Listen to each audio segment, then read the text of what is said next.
அனைவருக்கும் வணக்கம். நம்ம இந்த வீடியோவில் என்ன பார்க்க போகிறோம் அப்படின்னு பார்த்தீங்கன்னா 10th ஸ்டாண்டர்ட் சோஷியல் சயின்ஸ் புக்கில் இருக்கக்கூடிய ஹிஸ்ட்ரியில் 10th லெசன். சரியா, ரொம்ப ரொம்ப முக்கியமான ஒரு லெசனு. இதில் வந்து கொஷின்ஸ் அடிக்கடி கேட்பாங்க. நிறைய கொஷின்ஸ் வந்து இதில் இருக்கிற எல்லா லெசன்ஸ்லையுமே நமக்கு கொஷின்ஸ் அடிக்கடி கேட்டதாகவே இருக்கும். ஸோ அந்த வகையில் நம்ம TNPSC group 2 exam and then இப்போ குரூப் 4க்கு படிச்சுட்டு இருக்கவங்க கூட லாஸ்ட் மினிட்ஸில் ரிவிஷன் பண்ணிக்கிற மாதிரி ரொம்ப முக்கியமான ஹிஸ்ட்ரி லெசன்ஸ் என்னென்ன அப்படின்னு தெரிஞ்சிருக்கணும் இல்லையா.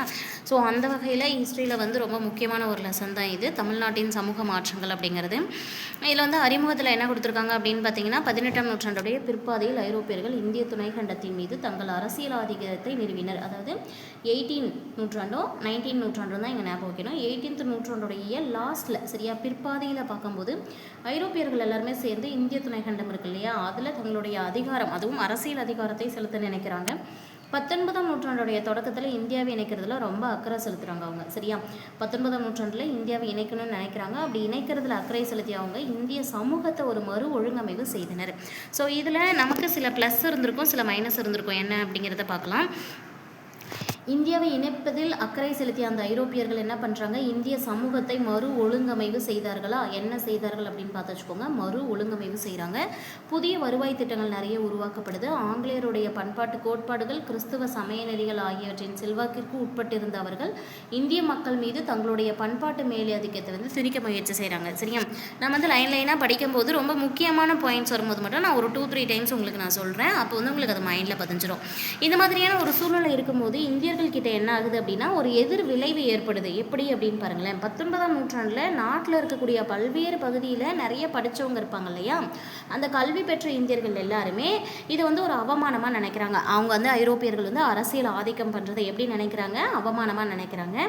இதுக்கு நம்ம ஒரு பதில் கொடுக்கணும் அப்படிங்கிற வகையில், இதற்கு பதிலளிக்கக்கூடிய வகையில் அவங்களுடைய சமூக பண்பாட்டு அடையாளங்கள், அதாவது நம்ம இந்திய மக்கள் தங்களுடைய பண்பாட்டு அடையாளங்களை அவங்களுடைய கடந்த காலத்தில் போய் தேட ஆரம்பிக்கிறாங்க. அப்படி இருந்தபோது கூட இந்த காலனிய விவாதங்களில் சில நியாயங்கள் இருந்தது. அதாவது காலனிய அரசு சொன்ன சில விஷயங்கள் ஏற்றுக்கொள்ளத்தக்கதாக இருந்தது அப்படிங்கிறதையும் அந்த படித்த இந்தியர்கள் வந்து தெரிஞ்சுக்கிறாங்க. அந்த மாதிரி இருக்கிறத வந்து சீர்திருத்திக்கிறேன் அப்படின்னும் அவங்க சொல்ல வராங்க. இதன் காரணமாக தான் நவீன இந்தியாவுடைய சமயம் மற்றும் சமூக சீர்திருத்த இயக்கங்கள் வந்து நிறைய உருவாச்சு. ஸோ அந்த அவங்களுடைய அரசியல் ஆதிக்கம் செலுத்த முனைந்ததன் காரணமாக அவங்களுக்கு பதிலளிக்கக்கூடிய வகையில் நம்மளுடைய பல்வேறு பண்பாட்டு நிகழ்வுகளை வந்து நம்மளுடைய கடந்த கால நிகழ்வுகளில் தேட ஆரம்பிக்கிறாங்க. அவங்க சொன்ன விஷயங்கள் எதெல்லாம் ஏற்றுக்கொள்ளத்தக்கதாக இருந்ததோ அந்த மாதிரி விஷயங்கள்லாம் ஏற்றுக்கொள்கிறோம் அப்படிங்கிறதையும் சொல்கிறாங்க. ஸோ அந்த மாதிரி ஏற்றுக்க தயாராகும் போது தான் நவீன இந்தியா உருவாகுது. எப்படின்னு பார்த்தீங்கன்னா சமய மாற்றங்கள் மற்றும் சமூக மாற்றங்கள்லாம் நிகழ்த்துவதற்காக. சரியா, என்ன மாதிரியான மாற்றங்கள் ரெண்டாக பிரிச்சிருக்காங்க பாருங்கள். சமய மாற்றங்கள், சமூக மாற்றங்கள் கொண்டு வருவதற்காக சீர்திருத்த இயக்கங்களுக்கு வழிகொள்கிறாங்க. இந்த மாதிரியான குறிப்பிட்ட வரலாற்று வளர்ச்சி நிகழ்வு தான் என்ன சொல்கிறோம் அப்படின்னா இந்திய மறுமலர்ச்சி அப்படின்னு சொல்கிறோம். சரியா, இந்திய மறுமலர்ச்சி அப்படிங்கிறதுக்காக தான் இவ்வளோ நேரம் நமக்கு சொல்லியிருக்காங்க. மறுமலர்ச்சி அப்படிங்கிற ஒரு புது கருத்தை வந்து எப்படி நம்ம எடுத்துக்கலாம் அப்படின்னா அது ஒரு பண்பாட்டு நிகழ்வாகவே நம்ம எடுத்துக்கலாம். சரியா, இந்த மறுமலர்ச்சி அப்படிங்கிற ஒரு கருத்தியலை நம்ம எப்படி எடுத்துக்கலாம், பண்பாட்டு நிகழ்வாகவே எடுத்துக்கலாம். அது மட்டும் இல்லாமல் அது எப்படிப்பட்டதாக இருக்குது, நவீனம், பகுத்தறிவு, சமூகத்துடைய முற்போக்கான இயக்கம் இதோட நெருக்கமாக பிணைக்கப்பட்டு இருக்குது. எதில் பாருங்கள், நவீனம், பகுத்தறிவு, சமூகத்தின் முற்போக்கான இயக்கம் ஆகியவற்றுடன் நெருக்கமாக பிணைக்கப்பட்டுள்ளது. திறனாய்வு சிந்தனை அதன் வேர்களில் உள்ளது. மனிதநேயம் அப்படிங்கிற இந்த சித்தாந்தம் சமூக வாழ்வு மற்றும் அறிவு ஆகிய துறைகளோடு மொழி, இலக்கியம், தத்துவம், இசை, ஓவியம், கட்டிடக்கலை போன்ற அனைத்து துறைகளிலும் படைப்பாற்றலை தூண்டிவிடுகிறது. சரியா, எதுன்னு பார்த்துக்கோங்க. மனிதநேயம் அப்படின்னு சொல்லக்கூடிய இந்த ஒரு சித்தாந்தமானது சமூக வாழ்வு, அறிவு இந்த துறைகளோடு சேர்த்து மொழி, இலக்கியம், தத்துவம், இசை, ஓவியம், கட்டிடக்கலை போன்ற எல்லா துறைகளிலும் படைப்பாற்றல் வரக்கூடிய வகையில் அவங்கள தூண்டிவிடுது அப்படின்னு சொல்கிறாங்க. சரி, தமிழ் மறுமலர்ச்சியை பற்றி நம்ம வந்து 10.1 என்ன பார்க்குறோம் பார்த்தீங்கன்னா தமிழ் மறுமலர்ச்சி. ஸோ இந்த லெசனை பொறுத்த வரைக்கும் ஃபஸ்ட்டு பார்க்குறது தமிழ் மறுமலர்ச்சி. தமிழ் மறுமலர்ச்சி அப்படிங்கிறது வந்து காலனியத்துடைய பண்பாட்டு ஆதிக்கமும் மனிதநேயத்தின் எழுச்சியும் இந்திய துணைக்கண்டத்துடைய சமூக பண்பாட்டு வாழ்வில் பல மாற்றங்களை கொண்டு வந்தது. ஸோ அவங்களுடைய பண்பாட்டு ஆதிக்கம், அதாவது காலனி ஆட்சியின் போது அவங்களுடைய பண்பாடுகளை தான் நம்ம மேலே திணிக்க ஆரம்பித்தாங்க இல்லையா, அதன் காரணமாக என்ன ஏற்பட்டதுன்னு பார்த்தோம்னா மனித நேய எழுச்சி ஏற்பட்டது. இந்திய துணைக்கண்டத்துடைய சமூக பண்பாட்டு வாழ்வில் நிறைய மாற்றங்கள் வந்தது. நவீன தமிழ்நாடு அத்தகைய எத்தகைய வரலாற்று மாற்றத்தை வந்து அனுபவித்தது அப்படின்னு சொல்கிறாங்க. ஸோ இந்த லெசன் முழுக்க வந்து தமிழ்நாடு பேஸ் பண்ணி தான் இருக்கும். ஓகேவா? தமிழ் மொழி மற்றும் கலாச்சாரம் அவர்களின் அடையாள கட்டுமானத்தில் குறிப்பிடத்தக்க பங்கை கொண்டிருந்தன. ஸோ தமிழ் மொழி மற்றும் கலாச்சாரம் அப்படிங்கிறது வந்து அவங்களுடைய சில சிறப்பான பங்குகளோடு இருந்தது. அச்சு இயந்திரத்தின் அறிமுகமும் திராவிட மொழிகளின் மீது மேற்கொள்ளப்பட்ட மொழியியல் ஆய்வுகளும் பலவும் தமிழ் மறுமலர்ச்சி செயல்பாடுகளுக்கு அடியுரமாய் விளங்கின. ஸோ தமிழ் மறுமலர்ச்சி ஏற்பட்டது எந்த வகையில் அப்படின்னு பார்க்கும்போது மெயினாக அச்சு இயந்திரம் வந்து கொண்டு வரப்பட்டது. அச்சு இயந்திரம் கொண்டு வந்ததுனால என்ன ப்ளஸ் அப்படின்னா, பழைய ஓலைச்சுவடிகளில் இருந்த தமிழ் நூல்கள் எல்லாமே வந்து அச்சு வடிவில் கொண்டு வந்து மக்களிடம் கொண்டு சேர்ப்பதற்கு ஒரு மிக முக்கியமான அடியுரமாக இருந்தது. அது மட்டும் இல்லாமல் திராவிட மொழிகளை பற்றி நிறைய பேர் நிறைய ஆராய்ச்சி வந்து செய்ய ஆரம்பிச்சிருந்தாங்க தமிழறிஞர்கள். அது எல்லாமே நம்ம என்னென்னு பார்ப்போம். இதெல்லாமே பார்த்திங்கன்னா தமிழ் மறுமலர்ச்சி செயல்பாடுகளுக்கு ஒரு அடியுரமாக இருந்தது அப்படின்னு சொல்கிறாங்க. அச்சு இயந்திரத்துடைய வருகைக்கு பின்னாடி வந்த தொடக்க ஆண்டுகளில் சமயம் சார்ந்த நூல்கள் தான் நிறைய வெளியிட்டாங்க ஃபஸ்ட்டு. ஓகேவா? அச்சு இயந்திரம் வந்துருச்சு அப்படிங்கிற புதுசில் சமயம் சார்ந்த நூல்களை வந்து அதிகமாக வெளியிட்டு இருந்தாலும் நாளடைவில் போக போக படிப்படியாக நிலைமைகள் மாறி சமய சார்பற்ற பல்வேறு மறுமலர்ச்சி நூல்களும் அப்படியே வெளிவர ஆரம்பிச்சது. சரியா? அச்சு தொழில்நுட்பத்துடைய வருகை அப்படின்னு பார்க்கும்போது ஐரோப்பிய மொழிகள் தான் வந்து பார்த்திங்கன்னா ஃபஸ்ட்டு வந்து அச்சு கூடங்களில் வந்து நிறைய மொழிபெயர்க்கப்பட்டது. அதை தவிர்த்து ஐரோப்பிய மொழிகளை தாண்டி அச்சிடப்பட்ட முதல் மொழி எது அப்படின்னு பார்த்திங்கன்னா தமிழ் மொழி தான். அதாவது ஐரோப்பிய மொழிகள் தவிர்த்து அச்சில் ஏறிய மொழிகளில் முதல் மொழி எது அப்படின்னு கேட்டால் தமிழ். ரொம்ப முக்கியமானது. ஒரு டைம் 2 டைம் சொல்கிறேன் பார்த்துக்கோங்க. ஐரோப்பிய மொழிகள் இருக்கு இல்லையா, அந்த ஐரோப்பிய மொழிகளை தவிர்த்து அச்சில் ஏறிய முதல் மொழி தமிழ் மொழி தான். அதுக்கு முன்னாடியே 1578 தம்பிரான் வணக்கம் அப்படின்னு சொல்லக்கூடிய ஒரு தமிழ் புத்தகம் கோவாவில் வெளியிட்டாங்க. ரொம்ப ரொம்ப முக்கியமானது. இதுவும் பார்த்திங்கன்னா கேட்டிருக்காங்க. வருஷம் 1578, நூல் பெயர் தம்பிரான் வணக்கம். அந்த தமிழ் புத்தகம் வெளியிடப்பட்ட இடம் கோவா.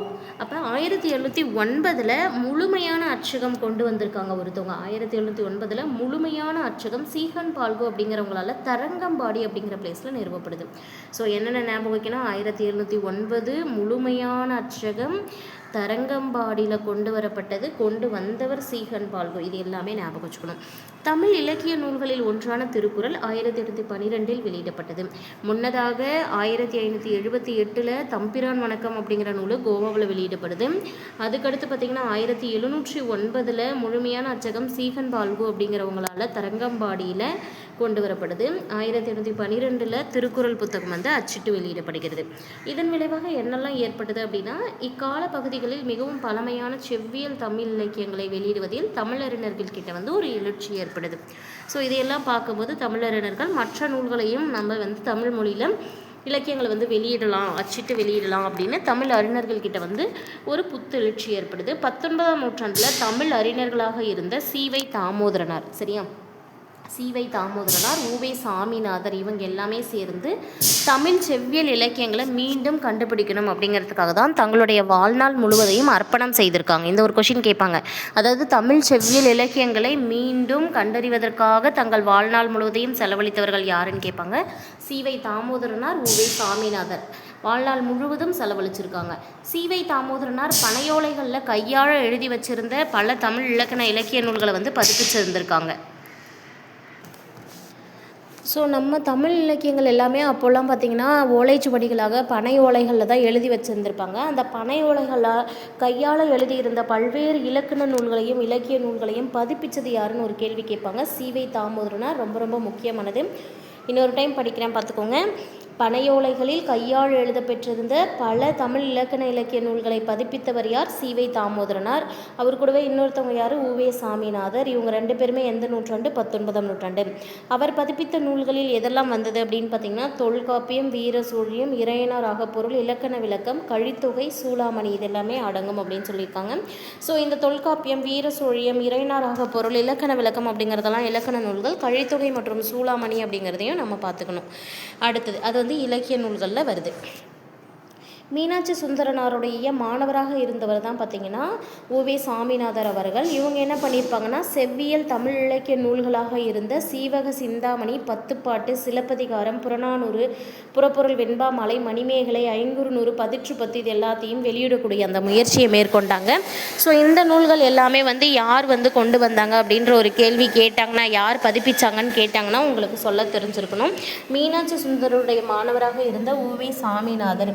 செவ்வியல் செவ்வியல் தமிழ் இலக்கிய நூல்களாக இருந்த சீவக சிந்தாமணி, சிலப்பதிகாரம், இது ரெண்டையும் ஞாபகம் வச்சுக்கோங்க. ஒவ்வொன்றும் ஒன்றொன்னோட கனெக்ட் பண்ணி படித்தா தான் நமக்கு ஞாபகம் வரும். அந்த ஐம்பெரும் காப்பியங்களில் சிலப்பதிகாரம், மணிமேகலை, சீவக சிந்தாமணி அந்த மாதிரி இருக்கு இல்லையா, அதில் வந்து பார்த்திங்கன்னா இங்கே என்னென்ன இருக்குது அப்படின்னு பார்த்தீங்கன்னா சீவக சிந்தாமணி இருக்குது 1887. ஓகேவா, சீவக சிந்தாமணி எந்த வருஷத்தில் அவர் பதிப்பிச்சாருங்கிறது உட்பட கொடுத்துருக்காங்க. 1887. சிலப்பதிகாரம் 1892. ஓகேவா, மணிமேகலை அப்படிங்கிறது வந்து 1898. ஸோ முதல்ல சிலப்பதிகாரம் 1892லையும் அப்புறமேல் மணிமேகலை வந்து 1898லையும் பதிப்பிச்சிருந்துருக்காங்க. அதுக்கு முன்னாடியே சீவக சிந்தாமணி அப்படிங்கிறது அதுக்கு முன்னாடியே வந்த நூல்னு ஞாபகம் வச்சுக்கோங்க. 1887லேயே பதிப்பிச்சிட்டாரு. அடுத்து மீதி இருக்கக்கூடிய இது வந்து இந்த 10 பாட்டு, புறநானூறு, புறப்பொருள் வெண்பாமாலை, அதுக்கப்புறம் 500 பதிற்று. இப்போ 10 பாட்டு நூல்கள் வந்து பார்த்திங்கன்னா 1889 பதிப்பிக்கப்படுது. புறநானூறு 1894 உவேசா பதிப்பிச்சிருந்திருக்காரு. புறப்பொருள் வெண்பாமாலையை 1895. ஸோ இந்த இடத்துல எப்படி கம்பேர் பண்ணி படிக்கலாம் அப்படின்னா, புறநானூறு 1894லையும் உடனே அடுத்த வருஷம் 1895 புறப்பொருள் வெண்பாமாலையும் பதிப்பிச்சிருந்திருக்காங்க. மணிமேகலை ஆல்ரெடி பார்த்தது தான் 1898 பதிப்பிக்கப்பட்டிருக்கு. 500 1903லையும் பதிற்று 10 அப்படின்னு சொல்லக்கூடிய நூல் வந்து 1904லையும் வெளியிடக்கூடிய முயற்சியில் மேற்கொண்டிருக்காரு. ஓகேவா, இந்த மாதிரி நம்மளுடைய பழம்பெரும் நூல்கள் எல்லாமே வெளியிடப்பட்டது தமிழ் மக்கள் கிட்ட தங்களுடைய வரலாறு, மரபு, மொழி, இலக்கியம், சமயம் இதை பற்றியெல்லாம் ஒரு விழிப்புணர்வை ஏற்படுத்துது. ஸோ பல்வேறு காலங்களில் எழுதப்பட்ட இலக்கண நூல்கள் எல்லாமே வந்து அச்சிட்டு வெளியிடும்போது மக்களிடையே என்ன மாற்றங்கள் ஏற்படுது அப்படின்னா, தமிழ் மொழி பற்றிய வரலாற்று மரபு, மொழி பற்றியதும் இலக்கிய மட்டும் இல்லாமல் சமயம் அதை பற்றின விழிப்புணர்வு ஏற்படுது. நவீன தமிழர்கள் அவங்களுடைய சமூக பண்பாட்டு அடையாளங்களை பண்டைய தமிழ் செவ்வியல் இலக்கியங்கள் வாயிலாக கண்டுபிடிக்கிறாங்க. ஓகேவா, நவீன காலத்தில் இருந்த அந்த தமிழர்கள் அவங்களுடைய சமூக மற்றும் பண்பாட்டு அடையாளங்கள் அனைத்தையும் பண்டைய தமிழ் செவ்வியல் இலக்கியங்கள் மூலமாக கண்டுக்கிறாங்க. அவை மொத்தத்தில் வந்து சங்க இலக்கியங்கள்னு சொல்லி அழைக்கப்பட்டதாக குறிப்பிட்டிருக்காங்க. 1816 புனித ஜார்ஜ் கோட்டையில் கல்லூரிய நிறுவனர் பேர் வந்து FW எல்லிஸ். ரொம்ப முக்கியமானது, இந்த கொஷின் கேட்டிருக்காங்க. ஓகேவா, 1816 வருஷம் ஞாபகம் வைக்கணும். 1816 இயர்லாம் ரொம்ப முக்கியமானது. புனித ஜார்ஜ் கோட்டையில் கல்லூரியை நிறுவியவர் FW எல்லிஸ். அப்போ கொஷின் எப்படி கேட்கலாம் அப்படின்னா, புனித ஜார்ஜ் கோட்டையில் FW எல்லிஸ் அவர்கள் ஒரு கல்லூரியை நிறுவிய ஆண்டு எது கேட்கலாம்? 1816. அதில் வந்து பார்த்திங்கன்னா தென்னிந்திய மொழிகள் தனிப்பட்ட மொழி குடும்பத்தை சார்ந்தவை, அவை இந்தோ ஆரிய குடும்ப மொழிகளோடு தொடர்பு இல்லாதவை அப்படிங்கிற ஒரு கோட்பாட்டை உருவாக்குறாங்க. யாருன்னு பார்த்திங்கன்னா FW Ellis. So FW Ellis அப்படின்னு எடுத்துக்கும் போதே நம்ம ஞாபகம் வைக்க வேண்டிய பாயிண்ட் 2 தான். ஒன்று, அவர் வந்து ஒரு காலேஜ் வந்து ஸ்டார்ட் பண்ணியிருந்திருக்காங்க. அதே போல் தமிழை பற்றி ஒரு கொட்டேஷன் வந்து கொடுத்துருக்காங்க.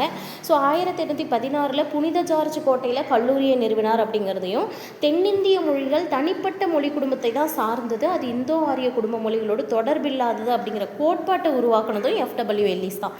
ஸோ ஒரு கல்லூரியும் ஒரு கோட்பாடும் தான் இவரை பற்றி நம்ம ஞாபகம் வைக்கிறது. 1816 கல்லூரி கட்டியிருக்காரு FW எல்லிஸ் அவர்கள். புனித ஜார்ஜ் கோட்டையில் ஒரு கல்லூரி கட்டியிருக்காங்க. அடுத்தது ஒரு கோட்பாடு சொல்லியிருக்காங்க. என்ன அப்படின்னா, தென்னிந்திய மொழிகள் எல்லாமே தனிப்பட்ட மொழி குடும்பத்தை தான் சார்ந்தது, இந்தோ ஆரிய குடும்ப மொழிகளோடு இதற்கு எந்த தொடர்பும் இல்லை அப்படிங்கிற கோட்பாட்டை சொல்லியிருக்காங்க. இவங்களை பற்றி 2 விஷயம் படித்தாச்சு. ராபர்ட் கால்டுவெல் அவர்கள் பற்றி நமக்கு தெரியும். திராவிட அல்லது தென்னிந்திய மொழிகளின் ஒப்பீட்டு இலக்கணம் அப்படிங்கிற ஒரு தலைப்பிடப்பட்ட நூலில் இந்த கோட்பாட்டை வந்து விரிவாக சொல்லியிருப்பாங்க. அதாவது FW எல்லிஸ் அப்படிங்கிறவங்க தான் வந்து பார்த்திங்கன்னா தமிழ் மொழி, அதாவது தென்னிந்திய மொழிகள் எல்லாமே சேர்ந்து ஒரு தனி மொழி குடும்பத்தை சேர்ந்தது, அது இந்தோ ஆரிய மொழி குடும்பத்தோடு சேராததுங்கிற கோட்பாடு சொல்கிறாங்க.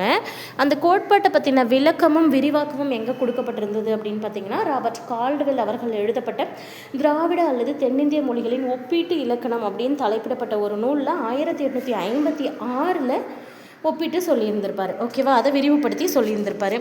திராவிட மொழிகளுக்கு இடையில் நெருக்கமான ஒப்புமை இருப்பதையும், அந்த மாதிரியான ஒரு ஒப்புமை வந்து சமஸ்கிருதத்து கூட போயிட்டு நம்ம ஒப்பிட்டு பார்த்தோம்னா இல்லை அப்படிங்கிற மாதிரி என்ன பண்ணியிருப்பார் அப்படின்னா நிரூபணம் செய்திருப்பாங்க. சரியா, திராவிட மொழிகள் இருக்கு இல்லையா, அந்த திராவிட மொழிகளுக்கு இடையே ஒவ்வொரு மொழிக்கும் இடையில் வந்து ஒரு ஒற்றுமை இருக்குது. பட் சமஸ்கிருத மொழிகள்லாம் அந்த மாதிரி ஒற்றுமை இல்லை அப்படிங்கிறத உறுதி செய்தவர், நிறுவியவர் யாருன்னு கேட்டாங்கன்னா ராபர்ட் கால்டுவெல் அவர்கள்.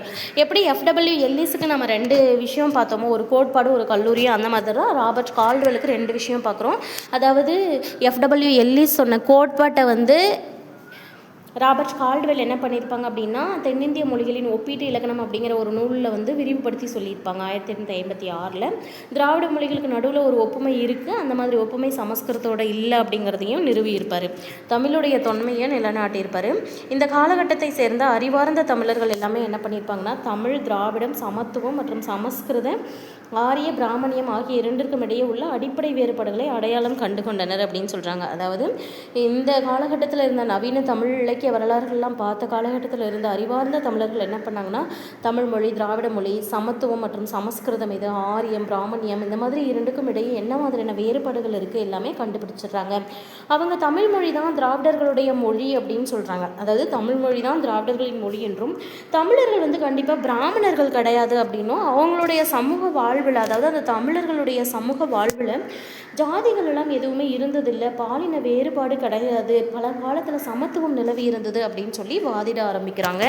தமிழ்நாட்டில் திராவிட உணர்வு தோன்றி வளர்வதற்கு தமிழ் மறுமலர்ச்சி பங்களிப்பை செய்தது அப்படின்னு சொல்கிறாங்க. அதாவது இந்த அச்சுக்கூடங்கள்லாம் உருவான காலகட்டத்தில் தமிழ் மறுமலர்ச்சி ஏற்படுது. அந்த தமிழ் மறுமலர்ச்சியின் காரணமாக தான் தமிழ்நாட்டில் திராவிடம் அப்படிங்கிற உணர்வே வந்து வளர ஆரம்பிக்குது. அந்த தமிழ் மறுமலர்ச்சி அப்படிங்கிறது தான் வந்து திராவிட உணர்வுடைய வளர்ச்சிக்கு மிகப்பெரிய பங்காக இருந்திருக்கு அப்படின்னு சொல்கிறாங்க. இந்த மாதிரியான சிந்தனைகள் எல்லாமே பார்த்திங்கன்னா பி. சுந்தரனார் அவர்கள் எழுதிய மனோன்மணியம் அப்படிங்கிற நூலில், ஒரு நாடக நூலில் இடம்பெற்றிருக்கு அப்படின்னு சொல்லிட்டு தமிழ்மொழி, அதாவது தமிழ்மொழி வாழ்த்து பாடல் இருக்கு இல்லையா, அதை பேஸ் பண்ணி நம்ம தெரிஞ்சுக்கலாம். அதாவது தமிழ்மொழி வாழ்த்து அப்படின்னு சொல்லக்கூடிய தமிழ்தாய் வாழ்த்து அப்படின்னு சொல்லுவோம் இல்லையா, அந்த தமிழ்தாய் வாழ்த்து பி. சுந்தரனார் அவர்களால் மனோன்மணியம் அப்படிங்கிற நாடக நூலில் எழுதப்பட்ட ஒரு பாடல் தான். அதை பேஸ் பண்ணி நம்ம தெரிஞ்சுக்க முடியும் அப்படின்னு சொல்கிறாங்க. வள்ளலார் அப்படின்னு சொல்லி பிரபலமாக அறியக்கூடிய ராமலிங்க அடிகள் இருக்காங்க இல்லையா, அவருடைய சிறப்பு பெயர் வள்ளலார், அதை ஞாபகம் வச்சுக்கோங்க.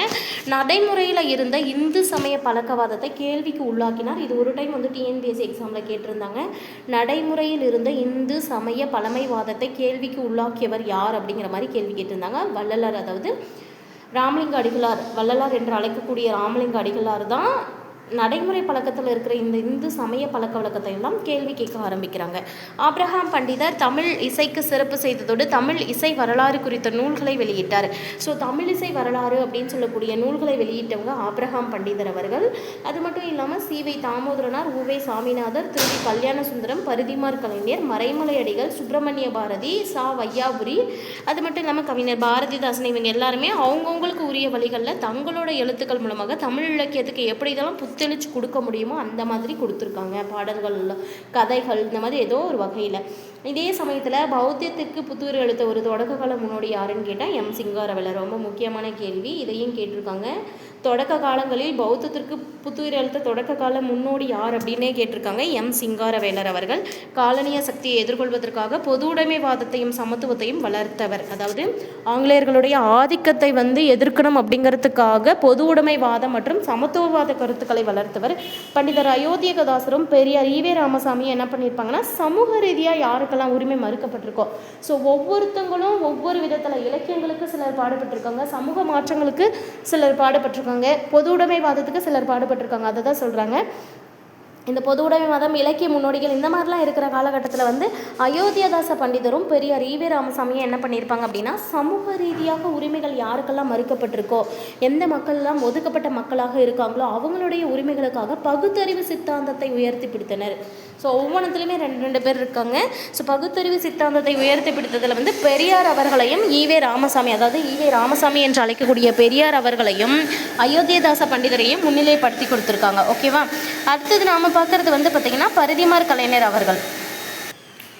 ஸோ பரிதிமார் கலைஞர் அவர்களுடைய இயற்பெயரே வேறு தான், வி.கோ. சூரியநாராயண சாஸ்திரி அப்படிங்கிறத ஞாபகம் வச்சுக்கோங்க. இந்த கொஷின் கேட்பாங்க, வி.கோ. சூரியநாராயண சாஸ்திரி. பரிதிமார் கலைஞர் அவர்களுடைய இயற்பெயர் என்ன அப்படிங்கிற கேள்வி அடிக்கடி டிஎன்பிஎஸ்சியில் கேட்பாங்க. வி.கோ. சூரியநாராயண சாஸ்திரி. இந்த வி.கோ. சூரியநாராயண சாஸ்திரி அப்படிங்கிறவங்க பார்த்திங்கன்னா மதுரைக்கு பக்கத்தில் பிறந்திருக்காங்க. 1870 1903 வரைக்கும் இருந்திருக்காங்க.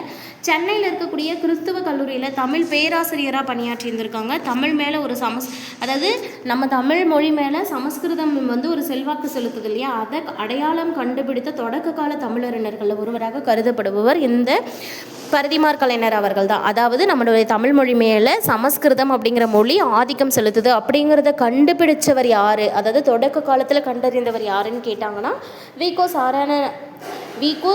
சூரிய நாராயண சாஸ்திரி என்ற இயற்பெயரை உடைய பரிதிமாற் கலைஞர் அவர்கள் தான். ஓகேவா?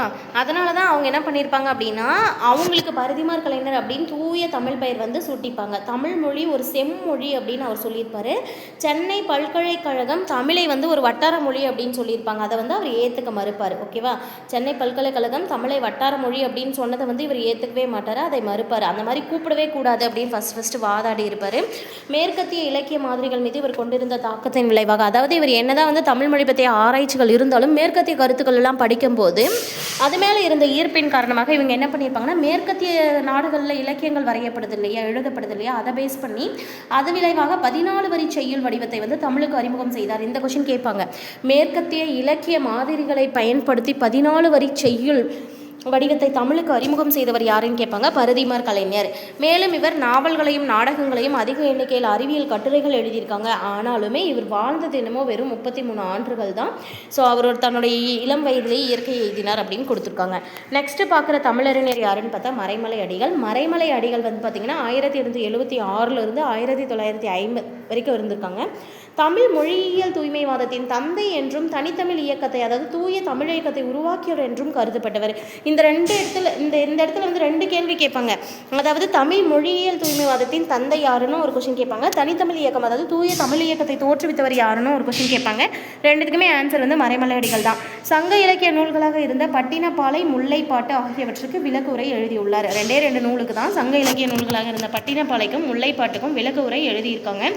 அவங்க வந்து ஒரு இளைஞராக இருந்தபோதே சித்தாந்த தீபிகை அப்படின்ற ஒரு பத்திரிகையில் பணிபுரிந்திருக்காங்க. சிறு வயதிலேயே சித்தாந்த தீபிகை அப்படின்ற நூல், அதாவது இதழில் வந்து போய் பணிபுரிந்தவங்க யாருன்னு கேட்டிங்கன்னா மறைமலை அடிகள். அது மட்டும் இல்லாமல் சென்னை கிறித்துவ கல்லூரியில் வந்து எப்படி வி.கோ. சூரிய நாராயண சாஸ்திரி என்று அழைக்கப்பட்ட பரிதிமாற் கலைஞர் வந்து பேராசிரியராக இருந்தாரோ அந்த மாதிரி மறைமலை அடிகள் வந்து தூய தமிழ் இயக்கத்துடைய தந்தையாச்சு. அதனால் இவர் என்ன பண்ணியிருப்பாருன்னா, தமிழாசிரியராக பல்வேறு ஆண்டுகள் அங்கே பணிபுரிந்திருப்பார்.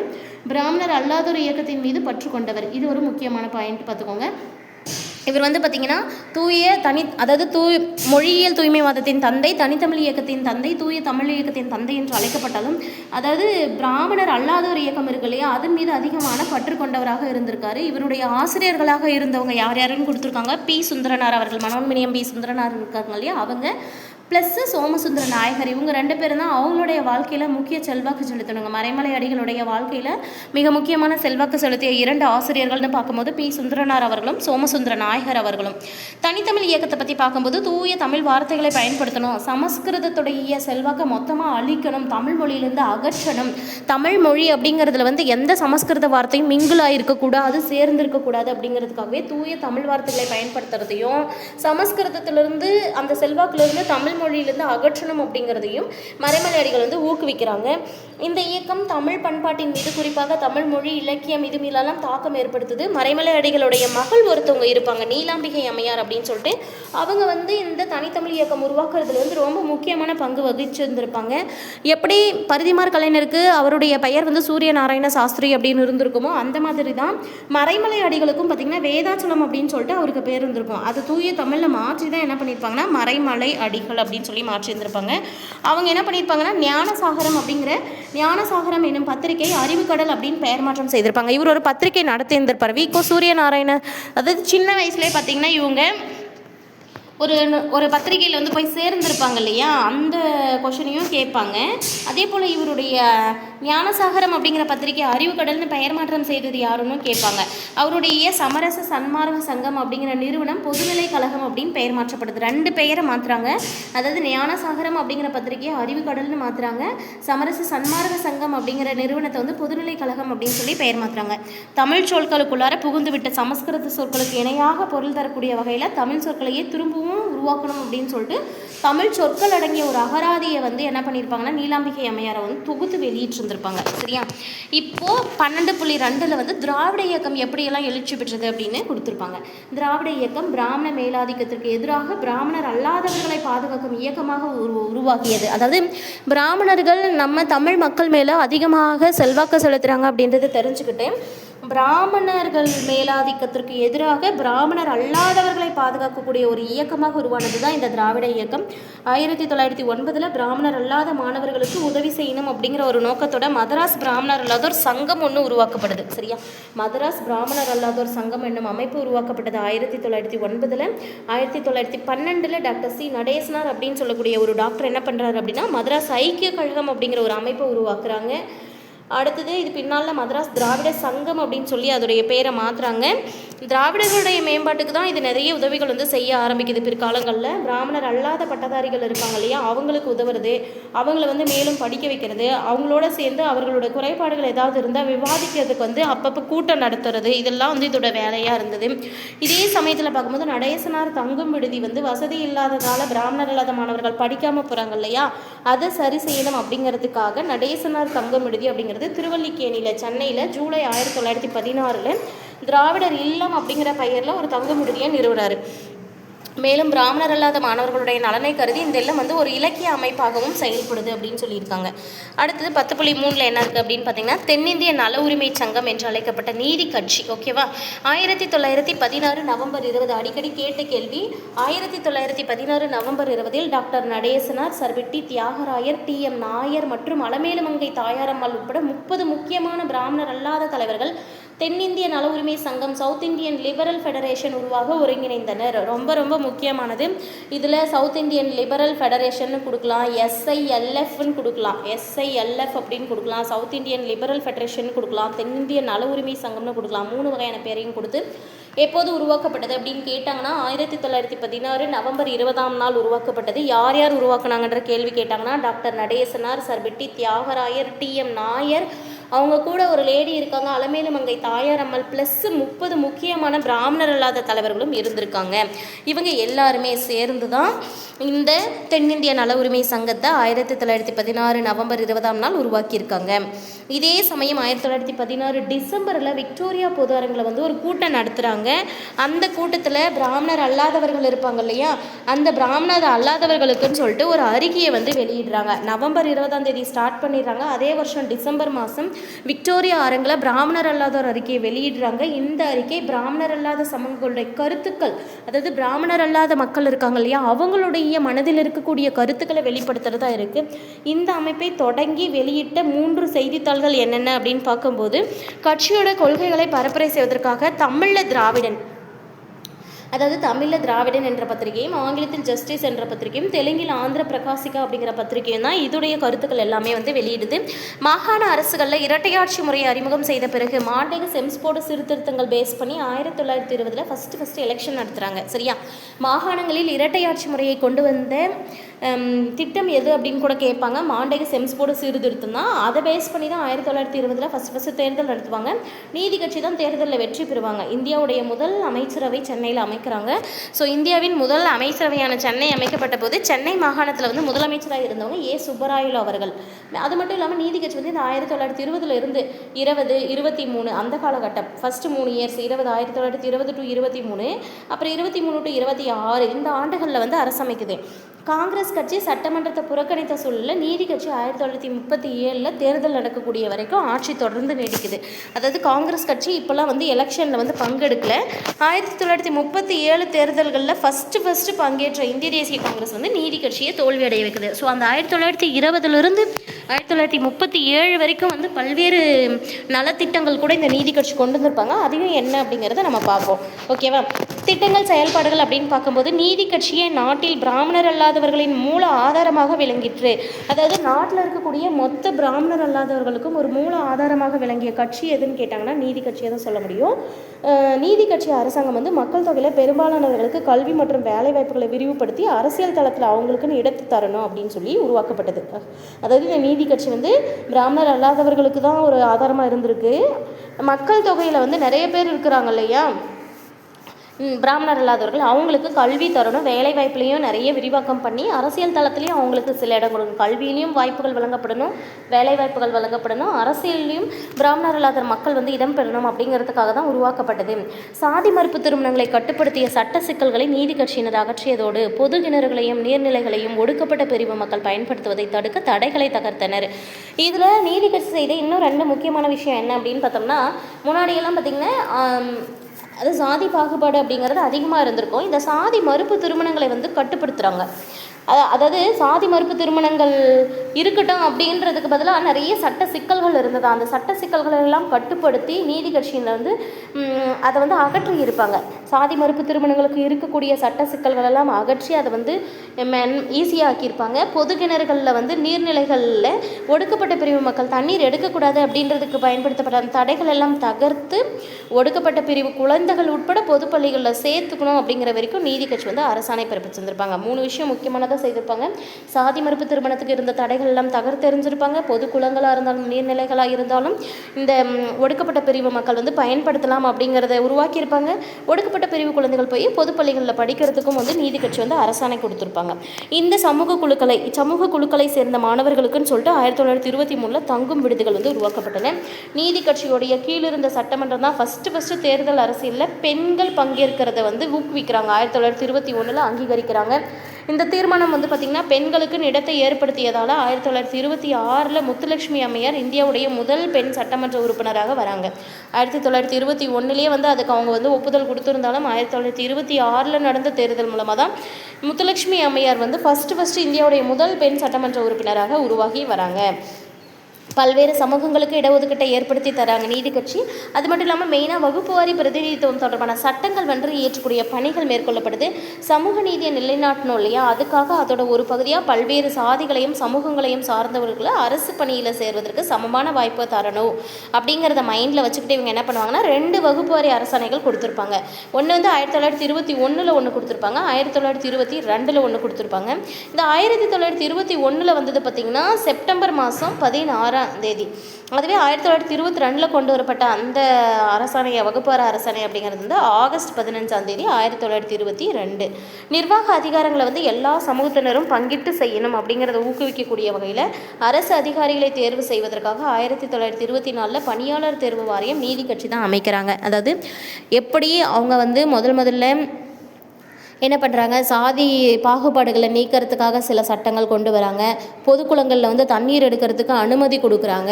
அதே போல் பள்ளிகளில் படிக்கிறதுக்கு அனுமதி கொடுக்குறாங்க. அப்போது பள்ளிகளில் படித்து முடித்து வேலை பார்க்கும் இடங்கள்லையும் என்ன பண்ணணும், வேலைகள்லேயும் வந்து சமமான வாய்ப்பு வரணும், கல்விகள்லேயும் சமமான வாய்ப்பு, அரசு பணிகளில் சேர்கிறவங்களுக்கு சமமான வாய்ப்பு இருக்கணும் அப்படிங்கிறதுக்காக வகுப்பு வாரி பிரதிநிதித்துவ அரசாணைகள் வந்து 2 கொண்டு வராங்க. 1921 செப்டம்பர் 16 ஒன்றும் 1922 ஆகஸ்ட் 15 ஒன்றும் இயற்றுவாங்க. அது மட்டும் இல்லாமல் நிர்வாக அதிகாரங்களில் கூட எல்லா சமூகத்தினரும் பங்கிட்டு செயல்படணும் அப்படிங்கிறதுக்காக தான் அரசு அதிகாரிகளை தேர்ந்தெடுக்கிறதுக்கே 1924 பணியாளர் தேர்வு வாரியத்தை நீதி கட்சி அமைக்கிறாங்க. இந்த முறையை பயன்படுத்தி தான் பிரிட்டிஷ் இந்திய அரசை 1929 பொது பணியாளர் தேர்வாணையத்தை உருவாக்கியிருப்பாங்க. இங்கே கொஷின்ஸ் எப்படி கேட்குறாங்கன்றதை புரிஞ்சுக்கிட்டு ஆன்சர் பண்ணணும். பொது பணியாளர் தேர்வாணையம் உருவாக்கப்பட்டது எப்போன்னு கேட்டாங்கன்னா 29. பணியாளர் தேர்வு வாரியம் அப்படின்னு கேட்டாங்கன்னா நீதி கட்சி அமைத்தது 1924. இந்த இடத்துல நீதி கட்சியோ ஆங்கில அரசோ எதுவுமே குறிப்பிடாமல் பணியாளர் தேர்வு வாரியம்னு சொன்னாங்கன்னா 1924. பொது பணியாளர் தேர்வு ஆணையம் அப்படின்னு சொன்னாங்க 1929. இவைகள் தவிர சமய நிறுவனங்களை சீர்திருத்துவதிலும் நீதி கட்சி கவனம் செலுத்தியது. இது மட்டும்தான் பண்ணாங்களா அப்படின்னா பல்வேறு சமய சீர்திருத்தங்களும் பண்ணியிருக்காங்க. 1926 இந்து சமய அறநிலை சட்டம் இயற்றப்பட்டது. இந்து சமய அறநிலை சட்டம் இயற்றப்பட்ட ஆண்டு 1926. இதை பேஸ் பண்ணி எந்த ஒரு தனிநபராக இருந்தாலும் சாதி வேறுபாடு எதுவுமே இல்லாமல் கோயில்களுடைய நிர்வாக குழுக்களில் உறுப்பினராக முடியும்னு சொல்கிறாங்க. ஓகேவா, கோயில் நிர்வாக குழு உறுப்பினராகவும் மாறலாம், கோயிலோட சொத்துக்களையும் நிர்வகிக்கலாம் அப்படின்னு சொல்கிறாங்க. அதுக்காக கொண்டு வரப்பட்டதான் 1926 இந்து சமய அறநிலைய சட்டம் அப்படிங்கிறது. அடுத்து 10.4 பார்க்குறது சுயமரியாதை இயக்கம். ரொம்ப முக்கியமான டாபிக் தான். வீடியோ வந்து ஸ்கிப் பண்ணாமல் பாருங்கள். சுயமரியாதை இயக்கம் அதாவது செல்ஃப் ரெஸ்பெக்ட் மூவ்மெண்ட் அப்படிங்கிறது வந்து சடங்குகளும் சம்பிரதாயங்களும் இல்லாத, சாதிகளும் இல்லாத, பிறப்பின் அடிப்படையில் பாகுபாடு பார்க்காத ஒரு சமுதாயத்தை ஆதரித்த இயக்கம் தான் இந்த சுயமரியாதை இயக்கம். என்னெல்லாம் பண்ணியிருக்காங்கன்னா ஆனால் சடங்குகளும் சம்பிரதாயங்களும் இருக்கக்கூடாது, சாதிகள் இருக்கக்கூடாது, பிறப்படிப்படையில் பாகுபாடு பார்க்கக்கூடாது, ஒரு நார்மல் சமூக இயக்கமாக இருக்கணும் அப்படின்றது தான் வந்து இந்த இயக்கத்துடைய ஆதரவாக இருந்தது. பகுத்தறிவும் சுயமரியாதையையும் அனைத்து மனிதர்களின் பிறப்புரிமை என பிரகடனம் செய்த இயக்கம் சுயமரியாதை இயக்கம். பகுத்தறிவும் சுயமரியாதையும் அனைத்து மனிதர்களுடைய பிறப்புரிமை என்று பிரகடனம் செய்த இயக்கம் எதுன்னு கேட்டாங்கன்னா சுயமரியாதை இயக்கம். சுய ஆட்சியை காட்டிலும் இவை முக்கியமானவை என்னும் கருத்தை உயர்த்தி பிடித்தது. அதாவது நம்ம வந்து ஆங்கிலேயர்களுக்கு இருந்து விடுதலை வாங்கி சுயாட்சி பெறுவதை விடவும் மிக மிக முக்கியமானது 2 விஷயம் இருக்குது. ஒன்று பகுத்தறிவு, இன்னொன்று சுயமரியாதை. இது 2மே மனிதர்களுக்குன்னு வந்த பிறப்புரிமை அப்படின்னு சொல்லி இவங்க சொல்கிறாங்க. பெண்களின் தாழ்வான நிலைக்கு எழுத்தறிவின்மை தான் காரணம் அப்படின்னு சொல்லி அறிவித்த இயக்கம் சுயமரியாதை இயக்கம் தான். பெண்கள் வந்து தாழ்வாக இருக்காங்க அப்படின்னாவே அதுக்கான ஒரே ரீசன் எழுத்தறிவின்மை தான் காரணம் அப்படின்னு அவங்க சொல்லியிருக்காங்க. அந்த இயக்கம் அனைவருக்கும் கட்டாய தொடக்க கல்வியை வழங்கும் பணிகளையும் மேற்கொள்ளுது. இந்த இயக்கம் பெண் விடுதலையை கோருவது, மூட நம்பிக்கைகளை நீக்குவது, பகுத்தறிவை வளர்ப்பது, இந்த மாதிரியான கோரிக்கைகளை தான் வைக்கிறாங்க. இந்த இயக்கம் என்னெல்லாம் பண்ணுறாங்க அப்படின்னா பெண் விடுதலை வேணும்னு கேட்குறாங்க, மூட நம்பிக்கைகளை விட்டுடுங்கன்னு சொல்லி கேட்டுக்கிறாங்க, பகுத்தறிவை வளர்க்கறதுக்கு வலியுறுத்துகிறாங்க. இதுதான் இவங்களுடைய கோரிக்கையாக இருந்தது. இவங்க சீர்திருத்த திருமணம் அல்லது சுயமரியாதை திருமணங்களை வந்து ஆதரிக்கிறாங்க. ஓகேவா, சீர்திருத்த திருமணம் அல்லது சுயமரியாதை திருமணங்களை ஆதரிக்கிறாங்க. சுயமரியாதை இயக்கம் பிராமணர் அல்லாத இந்துக்களுடைய நலன்களுக்காக மட்டும் இல்லாமல் இஸ்லாமியர்களுடைய நலன்களுக்காகவும் போராடுது. அதாவது முன்னிருந்தவங்களாம் பார்த்திங்கன்னா பிராமணர்கள் அல்லாத இந்துக்கள் மட்டும்தான் வந்து பார்த்திங்கன்னா திராவிடர்கள் அப்படிங்கிற மாதிரி கான்செப்டில் பேசிகிட்டு இருப்பாங்க. ஆனால் சுயமரியாதை இயக்கம் என்ன பண்ணியிருப்பாங்கன்னா பிராமணர் அல்லாத இந்துக்களுடைய நலனை பற்றி மட்டும் யோசிக்காமல் இஸ்லாமியர்களுடைய நலனுக்காகவும் போராடியிருக்காங்க. இஸ்லாமியின் மேன்மை மிகுந்த கோட்பாடுகளாக 2 சொல்லியிருப்பாங்க, சமத்துவம், சகோதரத்துவம். இதை வந்து இந்த சுயமரியாதை இயக்கம் வந்து பாராட்ட ஆரம்பிக்கிறாங்க. ரொம்ப வந்து பாராட்டுதற்குரிய கருத்துக்களாக முஸ்லீம்களுடைய ஒரு கோட்பாடாக இருக்கக்கூடிய சமத்துவம், சகோதரத்துவத்தை வந்து பாராட்டுறாங்க. பெரியார் ஈவே ராமசாமியை பற்றி பார்க்கும்போது பெரியார் ஈவே ராமசாமி அவர்கள் 1879 1973 வரைக்கும் இருந்திருக்காங்க. சுயமரியாதை இயக்கத்தை தோற்றுவித்தவங்க இவங்க தான். நிறைய கொஷினில் பார்த்துருப்போம். ஈரோடு சேர்ந்த ஒரு செல்வந்தரும் வணிகரமான வேங்கடப்பறக்கம் சின்னத்தாயமலுக்கம் பிறந்தவர். ஓரளவு முறையான கல்வியை கற்று இருந்தாலுமே அவங்க தந்தையால் ஆதரிக்கப்பட்ட அறிஞர்களோடு இருந்த விமர்சன விவாதங்களில் ஈடுபடுறதை தான் அவர் வழக்கமாக வச்சுருந்துருக்காரு. ஏன், எதற்கு அப்படிங்கிற மாதிரி கொஷின்ஸ் அடிக்கடி கேட்பாங்க. இளைஞராக இருக்கும்போதே வீட்டை விட்டு வெளியேறி பல்வேறு மாதங்களாக வாரணாசி மற்றும் சமயம் சார்ந்த மையங்கள்லாம் தங்கியிருக்காங்க. வைதிக இந்து சமயத்தோடு ஏற்பட்ட நேரடி அனுபவங்கள் வந்து இந்து சமயத்து மேலே ஒரு வெறுப்பையே ஏற்படுத்துது அவருக்கு. ஓகேவா, வீடு திரும்பி அவர் வந்து கொஞ்ச காலம் குடும்ப தொழிலாக இருந்த அந்த வணிகத்தை பார்த்துட்டே வந்தாலும் அவருடைய சுயநலம் இல்லாத பொது சேவைகளும் தொலைநோக்கு பார்வையும் அவரை புகழ்பெற்ற ஆளுமையாக மாற்றுது. ஈரோட்டுடைய நகரசபை தலைவர் பதவியில் 1918-19 இந்த காலகட்டத்தில் வந்து இருந்திருக்காங்க. ஓகேவா, ஈரோட்டின் நகரசபை தலைவராக பெரியார் இருந்தது எப்போ அப்படின்னு பார்த்தீங்கன்னா 1918 1919 இந்த இடைப்பட்ட காலத்தில் நகரசபை தலைவராக இருந்திருக்காங்க. தமிழ்நாடு காங்கிரஸ் கமிட்டியோட தலைவராக பெரியார் வந்து பதவி வச்சுருந்துருக்காங்க. ஒடுக்கப்பட்ட மக்கள் வந்து கோயிலில் நுழையக்கூடிய உரிமை குறித்த ஒரு தீர்மானத்தை வந்து கொண்டு வராங்க. ஒடுக்கப்பட்ட மக்கள் வந்து கோயிலில் நுழையலாம் அப்படின்னு சொல்லிட்டு ஜாதி தர்மம் அப்படிங்கிற பேரில் ஒடுக்கப்பட்ட பிரிவுகளை சேர்ந்தவங்க எல்லாருமே கோயிலுக்குள்ளும் அதை சுற்றி இருக்கிற வீதிகளையும் நுழைவது மறுத்துக்கிட்டே இருக்காங்க. இப்படியெல்லாம் மறுக்கக்கூடாது. இப்படிப்பட்ட நடைமுறையை வந்து திருவிதாங்கூரில் சமஸ்தானத்தில் ஒரு சுதேசி அரசு இப்போ இருக்கக்கூடிய கேரளா மாநிலத்தில் வந்து இந்த மாதிரி பண்ணியிருந்திருப்பாங்க. இதை வந்து மக்கள் எதிர்த்து இருந்தாங்க. அந்த எதிர்ப்புடைய தொடக்க கூட்டங்களில் மதுரையை சேர்ந்த ஜார்ஜ் ஜோசப் வந்து பெரும் பங்கு வகிச்சிருந்திருப்பாங்க. உள்ளூர் தலைவர்கள் எல்லாமே கைது செய்யப்பட்ட போது ஜார்ஜ் ஜோசப் அவர்களும் கைது செய்யப்படுவாங்க. அப்போ பெரியார் வந்து இந்த இயக்கத்துக்கு தலைமையேற்றதுனால சிறையிலையும் அடைக்கப்படுறாங்க.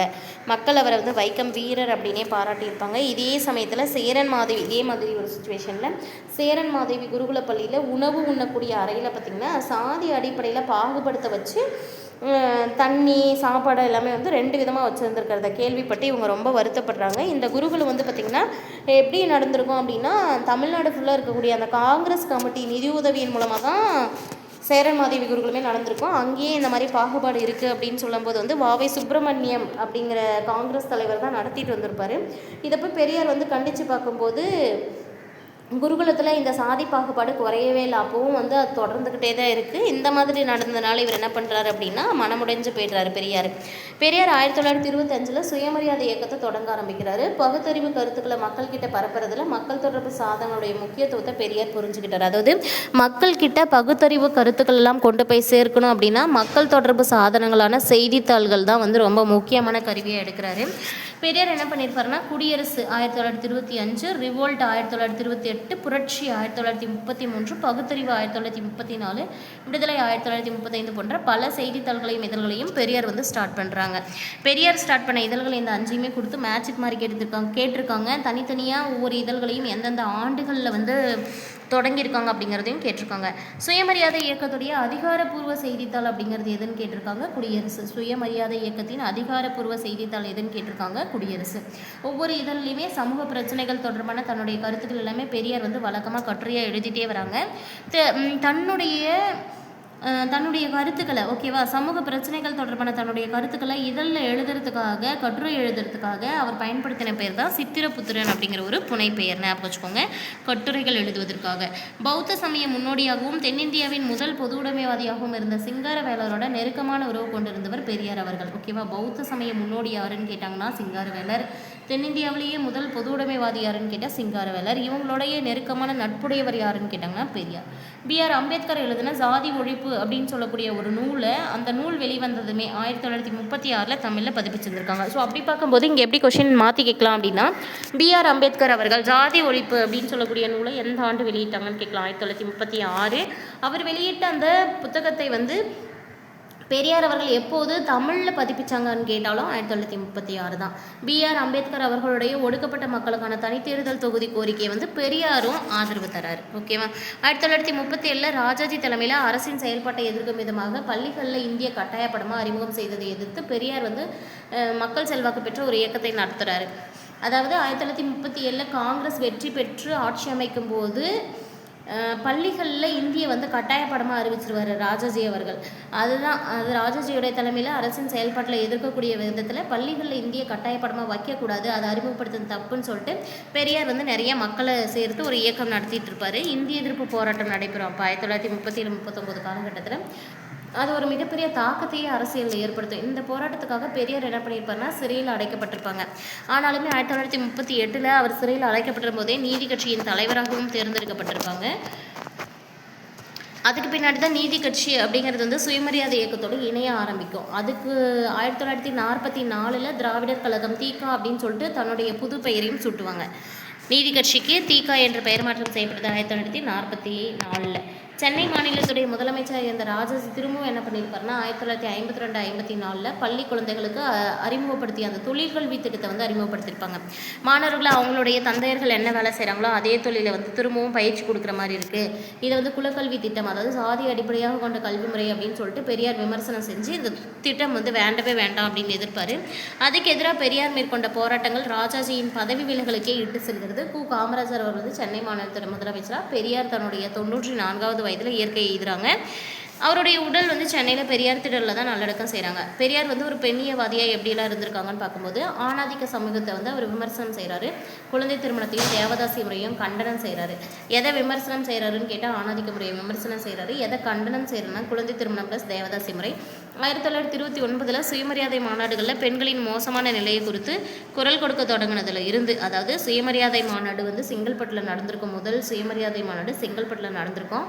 அங்கே பெண்களுடைய மோசமான நிலையை குறித்து குரல் கொடுத்த எந்த மாநாடுன்னு பார்த்தீங்கன்னா 1929 தான். பெரியார் அங்கே தான் குரல் கொடுத்துருப்பாரு. பெண்களுக்கு விவாகரத்து பெறுவதற்கு கூட உரிமை இருக்குது, சொத்துலேயும் பங்கு பெருகணும், இதுக்கெல்லாமே உரிமை இருக்குது அப்படின்னு சொல்லிட்டு அவர் வந்து ஆணித்தனமாக வலியுறுத்துவார். திருமணம் செய்து கொடுப்பது அப்படிங்கிற வார்த்தையை நீங்கள் பயன்படுத்தக்கூடாது, அந்த வார்த்தைகளை மறுத்து அதுக்கு பதிலாக என்ன பண்ணணும், பெண்களை வந்து பொருள் மாதிரி நடத்துகிறீங்களேன்னு சொல்லிட்டு திருக்குறளில் இருக்கக்கூடிய அந்த துணை, வாழ்க்கை துணை அப்படிங்கிற வார்த்தையை தான் நீங்கள் பயன்படுத்தணும் அப்படின்னு சொல்லி கேட்டுக்கிறாங்க எல்லாருக்கிட்டையுமே. அதாவது திருமணம் செய்து கொடுக்கறது அப்படிங்கிற வார்த்தைக்கு பதிலாக வாழ்க்கை துணை அப்படிங்கிற வார்த்தையை பயன்படுத்துங்க. பெண்ணியம் குறித்து பெரியார் எழுதிய மிக முக்கியமான நூல் வந்து பெண் ஏன் அடிமையானால் அப்படிங்கிறது தான்.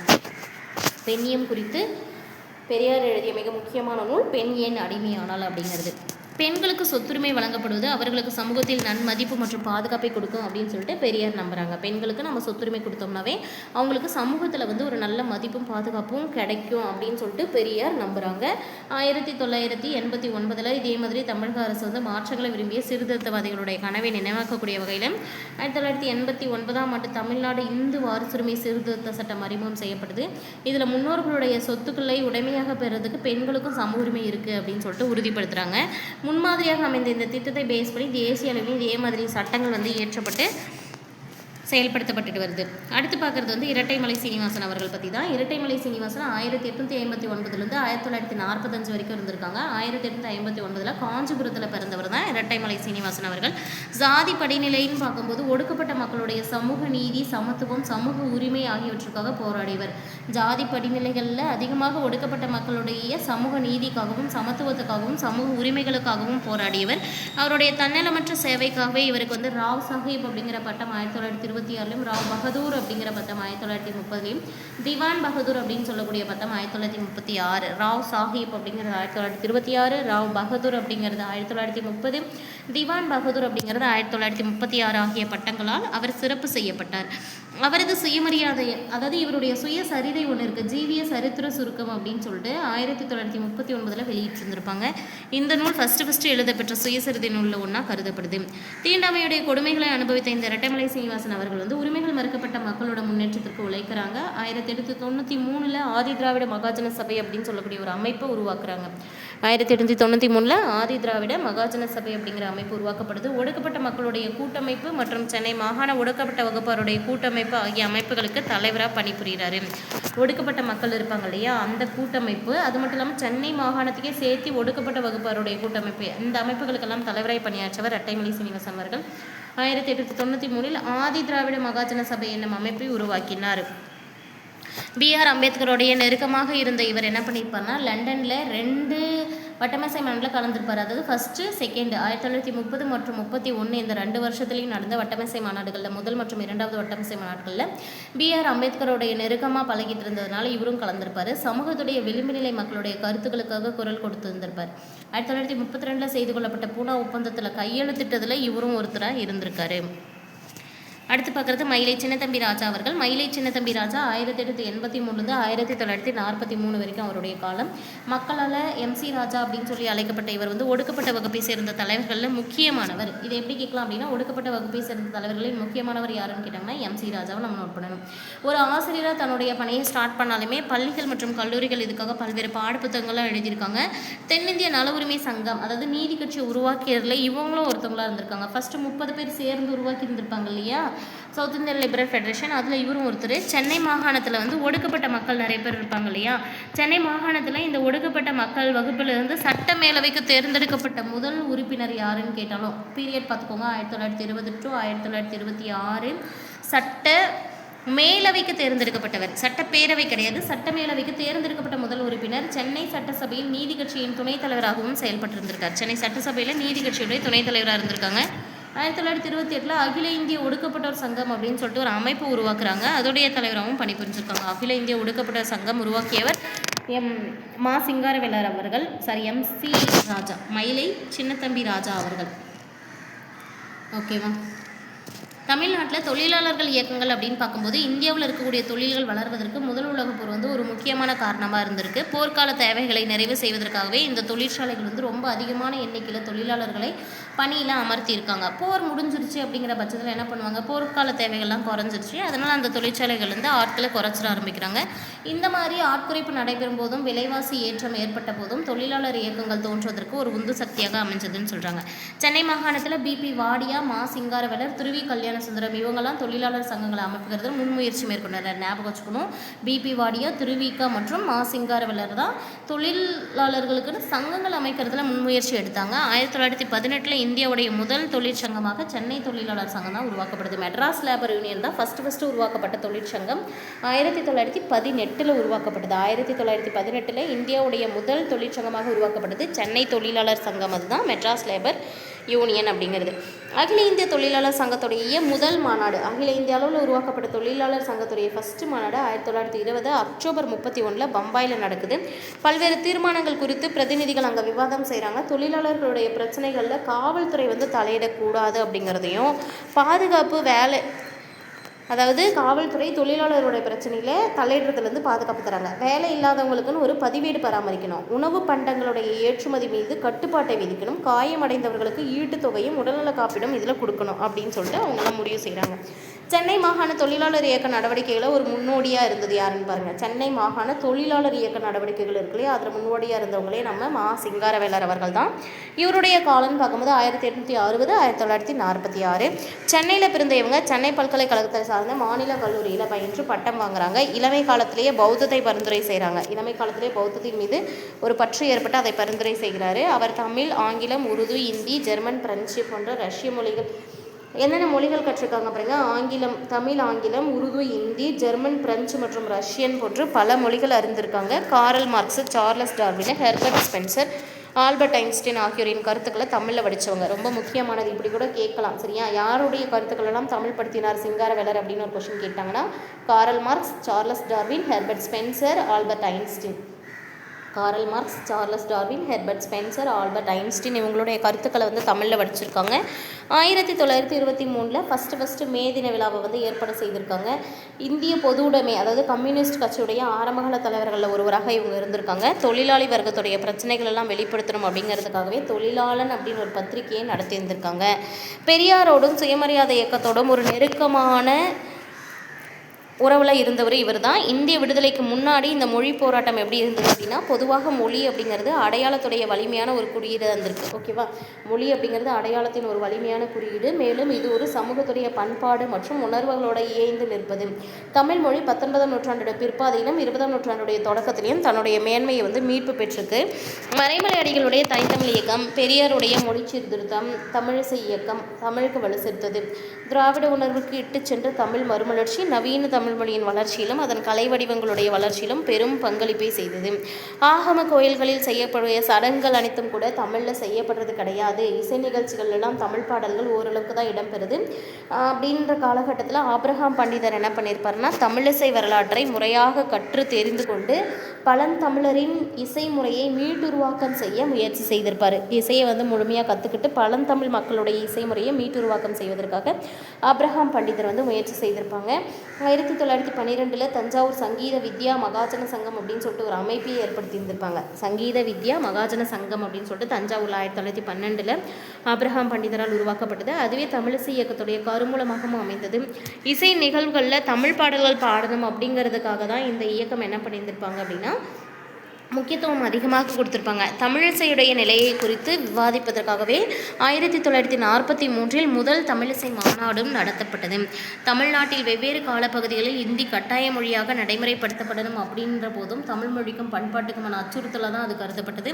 தமிழுக்கு மேலாக இந்தி அறிமுகம் செய்கிறது திராவிடர்களுக்கு வேலை வாய்ப்புகள்லாம் மறுப்பதாக அமையும் அப்படின்னு சொல்லிட்டு பெரியார் அறிவிக்கிறாங்க. இந்தி மொழி அறிமுகம் செய்யப்பட்டால் தமிழ் மொழி பாதிப்புக்கு உள்ளாகும் அப்படின்னு சொல்லிட்டு மறைமலை அடிகள் சுட்டி காட்டுறாங்க.